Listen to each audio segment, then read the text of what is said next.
Bienvenido el mes de octubre, el mes de las brujas. Hoy les traigo un mensaje, un consejo semanal. La lógica y la claridad no están a tu favor en este momento. Trata de salir de esa nube de confusión en la que te encuentras. Tienes dudas y posiblemente estés sin saber lo que quieres hacer en este momento. Tal vez tengas varias ideas que al final pues no pones en práctica ni en acción ninguna de todas. Analiza a profundidad, planifica todas las cosas para que puedas vencer esos obstáculos. Logra metas, no olvides tener la seguridad dentro de ti. Trabaja más en tu autoestima para que puedas llegar al éxito.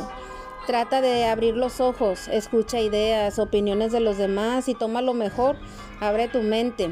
Mira más allá, mejora tu actitud, aunque te sientas con estrés y agotamiento, es importante tomar acción. Posiblemente recibes ayuda de alguien.